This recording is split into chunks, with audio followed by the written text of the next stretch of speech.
Hello বন্ধুরা, আমি তখন বলেছিলাম আমি যে মেথি শাকের পরোটা বানাচ্ছি আর ফুলকপির রোস্ট, তাই সেই ভিডিও নিয়ে আমি আবার চলে এলাম। আমাকে দেখো তেল গরম হয়ে গেছে, এখন আমি কিছু ফোড়নে দেবো। গোটা জিরে, একটু গোটা গরম মশলা, তেজপাতা, শুকনো লঙ্কা, নিরামিষ যেহেতু, তারপরে আমি মশলাটা অ্যাড করব।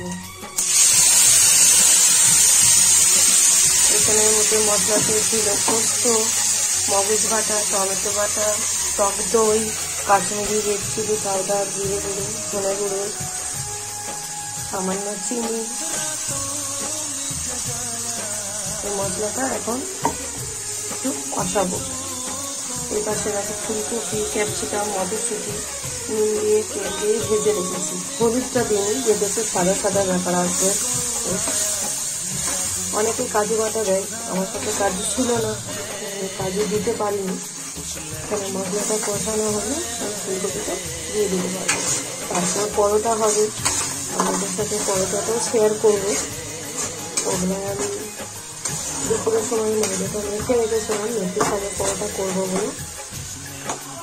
সেই পরোটাটা আপনাদেরকে দেখাবো, আমরা কীভাবে খাবো, কীরকম টেস্ট হলো আপনাদেরকে সেটাও বলবো।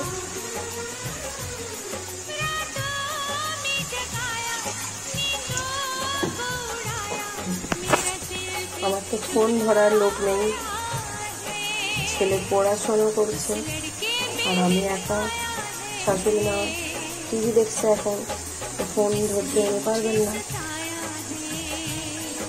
তাই আমাকে একা ফোন ধরে ভিডিও করতে হচ্ছে। এটা খুবই কষ্টকর ব্যাপার। এরপর মশলা দেওয়া বাটিতে একটু জল আছে, সেটা একটু জলটা অ্যাড করে দিলাম, কারণ মশলাটা একটু ভালো করে ভাজা হতে হবে। একটু গ্রেভি গ্রেভি ব্যাপার আসবে এটা।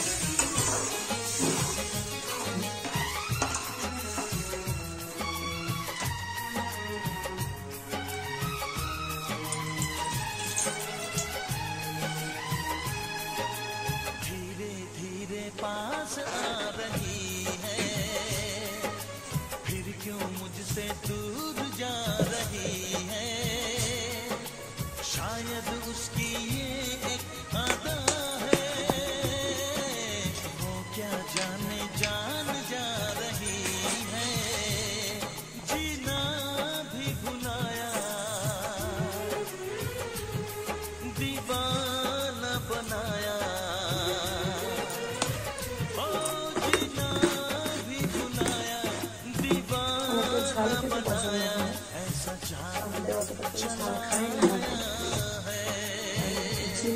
করলাম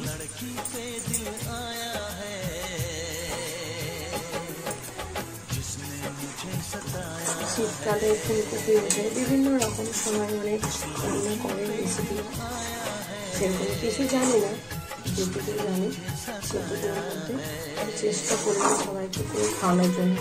আমি রান্না করতে ভীষণ ভালোবাসি, কিন্তু সেরকম সময় সুযোগ হয়ে ওঠে না।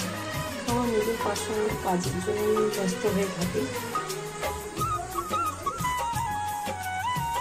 দেখুন মশলাটা ফুটছে, সব কিছু মশলা অ্যাড করে দিয়েছিলাম, খুব ভালোভাবে ফুটেছে। বেশিক্ষণ ফোটাবো না, যেহেতু পেঁয়াজ রসুন দেওয়া নেই, গন্ধ যাওয়ার কোনো ব্যাপারও নেই, তার জন্য এভাবে ফুলকপিটা দিয়ে দিলাম।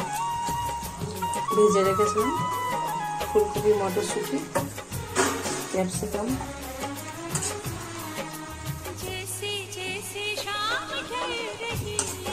আমি একটু কাশ্মীরি পাউডার মানে রেড চিলি পাউডারটা দিয়েছি বলে একটু লাল লাল ভাব এসছে, নাহলে একবারে ঠিক সাদাই হয়, যেহেতু মগজ বাটা, পোস্ত বাটা দেওয়া আছে। অনেকে গরম মশলা ঘি দেয়, আমি শুধু গরম